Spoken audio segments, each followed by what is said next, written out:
la bienvenida a la exposición Psicología del Grupo. Mi nombre es Alvin Fumero y correspondemos al equipo número 2. Vamos a trabajar antecedente histórico de la psicología del grupo, enfoques fundamentales y vista como herramienta de cambio social. En este caso, los antecedentes históricos es importante resaltar que es producto de la Revolución Francesa, la Revolución Industrial y las diferentes tensiones que hicieron Europa a partir del siglo XIX. Esto conllevó a las diferentes perspectivas colectivistas, individuales y tradicionalistas de la psicología de grupo que se dieron de base para el surgimiento del estudio científico conocido como dinámica de grupo en las investigaciones actuales. En cuanto a la tradición colectivista, se enfoca en dos elementos básicos, la orientación sociológica y la orientación psicosocial. La primera, el grupo está unido al espíritu del pueblo, de la masa y la comunidad, y por ende toma en cuenta conceptos como comunidad, pueblo, espíritu del grupo, entre otras. En cuanto a la orientación psicosocial, ya va a analizar el grupo, pero con tamiz o atribución psicológica, y toma la palabra alma colectiva. Estas perspectivas o corrientes se dan en la tradición germana, la tradición italo-francesa y la tradición angloamericana. En cuanto a la tradición individualista, contrapone la tradición colectivista, ya que Freud Alport, en 1974, bajo una perspectiva positivista y conductista, dice que para analizar los grupos hay que estudiar sus miembros o sus partes. La tradición interaccionista, sus principales premisas se enfocan hacia la gestal y por ende trabaja lo que es la independencia de las partes, el todo diferente de la suma de las partes. En pocas palabras, toma el grupo como un conjunto. Estas tres perspectivas conllevaron a que la dinámica del grupo, ya es un campo de la investigación de la psicología más riguroso, más científico, tome en cuenta la naturaleza de los grupos, sus leyes y interrelaciones entre ellos. Estos sirvieron de base para investigaciones recientes que trabajan sobre la influencia de los grupos, condición social y del yo, entre otras. Mi nombre es Ana Salas y les voy a hablar sobre el enfoque psicoanalítico en la psicología de grupos. La terapia de grupos consiste en remediar las creencias y conductas desadaptadas de los individuos por medio de retroalimentaciones entre ellos mismos. Para Freud, la aplicación del psicoanálisis en una situación grupal no tenía procedencia. Por ello, los psicoanalistas no confiaban en esta terapia. Tanto es que Alexander Wolff consideraba ridículo hablar de psicoanálisis en un encuentro grupal. Sin embargo, Bujarana confiaba en que el grupo era la matriz del individuo, ya que reactivaba la relación entre la madre, el conflicto de defensa y la estructuración del yo y de la personalidad. Muchas gracias. Buenas, mi nombre es Rosely González y voy a hablar sobre el conductismo.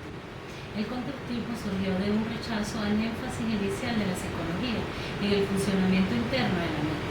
Es una teoría mecanicista que describe la conducta observable, una respuesta predecible a partir de una experiencia. Deriva originalmente de las investigaciones pioneras del filósofo ruso Ivan Pavlov sobre el condicionamiento animal, considerando que los actos de la vida no eran más que reflejos. A partir de sus observaciones sobre los reflejos condicionados en animales, diseñó el esquema del condicionamiento clásico. Es una corriente de la psicología inaugurada por John Watson en 1878-1958, que define el empleo de procedimientos estrictamente experimentales para estudiar el comportamiento observable, la conducta, y niega toda posibilidad de utilizar los métodos subjetivos como la introspección. Luego, la encabeza B.F. Skinner con el condicionamiento operativo. Los conductistas radicales consideran que la conducta se puede explicar y predecir en términos de esquemas de reforzamiento. La conducta asociada con resultados o circunstancias positivas crecen en fuerza y frecuencia. Las perspectivas conductistas producen teorías que ponen el acento en el rol de factores situacionales y en el reforzamiento aprendizaje en el comportamiento social. Un ejemplo es el modelo de reforzamiento afecto de atracción interpersonal. La gente llega a querer a las personas con las que asocia experiencias positivas. Otro ejemplo más general es la teoría del intercambio social. El curso de las interacciones sociales depende de la evaluación subjetiva de las recompensas y los costos involucrados. Gracias. Hola, ¿qué tal? Mi nombre es Sabrina Tarchini, voy a hablar del enfoque gestáltico en psicología de grupos. No vamos a mencionar, porque creo que ya lo hemos mencionado bastante, los fundadores. Lo que sí vamos a decir es que el señor Frank Peirce, que se considera, vamos a decir, el fundador el representante, retoma la idea de Lewin, de la percepción de que hace el ser humano a través de la visión, para trasladarla a la percepción que hace el ser humano del mundo en general. ¿Qué se propone en la Gestalt? Pues se propone sensibilizar el ser humano para tomar conciencia de sí mismo y para ser responsable de sus actos. ¿Cómo lo hace? Es decir, ¿cuáles son los instrumentos para trabajar? La Gestalt trabaja sobre todo el cuerpo, es decir, trabaja bien sea el teatro, la danza, las artes marciales, el psicodrama. Y esta idea de trabajar el cuerpo la retoma de Reich. Reich fue el primer psicólogo que trabajó el cuerpo a partir, digamos, de los albores de la psicología moderna que conocemos desde Freud. ¿Qué preponderancia tiene entonces el grupo en la Gestalt? Pues porque el grupo, siendo el fiel reflejo de lo que ocurre en sociedad, es el setting idóneo para trabajar, para permitir que este ser humano pueda desarrollarse, crecer, pueda transformarse, que es lo que aspira, digamos, la Gestalt.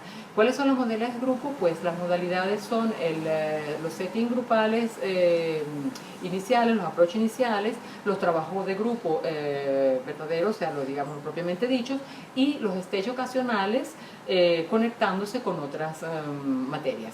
Muchas gracias. Hola, mi nombre es Josmar Fernández y yo les voy a hablar acerca del psicodrama.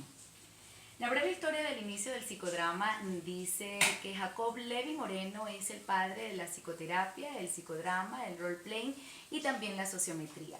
En el año 1908 y hasta 1917, Moreno vivió experiencias en la calle con grupos de niños, haciendo teatro improvisado y también con grupos de prostitutas, y tuvo la oportunidad en el año 1921 hasta 1925 de ser el director de una escuela de teatro, donde vivió igualmente diversas experiencias que le permitieron darse cuenta de las grandes potencialidades que tiene el teatro para la aplicación de técnicas terapéuticas en las personas. Las escuelas de formación del psicodrama se han proliferado por todo el mundo y esta permite que se apliquen técnicas psicosociales en la psicodrama y que de esta manera se puedan aplicar en las diferentes modalidades que tiene esta técnica. En los inicios de la historia del psicodrama se aplicaba únicamente para grupos. En la actualidad no solamente se aplica en grupos, sino también para terapias de pareja, y también se puede aplicar inclusive en forma individual. El psicodrama es entonces una terapia que utiliza diversas técnicas de dramatización que permiten representar diferentes roles para llegar a la catarsis y poder mejorar la conducta de las personas. El eje del psicodrama es entonces representar los episodios de la vida, pueden ser reales o pueden ser imaginarios, que les permitan sentir las emociones que sintieron en aquellos momentos, darse cuenta de sus conductas y crear de alguna manera nuevos modelos que puedan permitir tener conductas más adecuadas. Gracias. Hola, mi nombre es Carlos Martín y en esta oportunidad vengo a hablarles acerca de la psicología de grupo como herramienta de cambio social. El ser humano, por su naturaleza biológica, es un ser individual. Sin embargo, por desarrollarse dentro de un grupo familiar, se convierte en un ente social.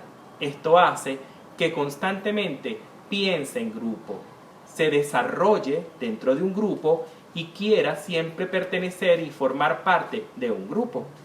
Eso siempre va a ser independientemente la índole que el grupo sea, o de la índole que este grupo sea, bien pueda ser cultural, bien pueda ser religioso, bien pueda ser deportivo, siempre él va a tener y va a querer pertenecer a este grupo.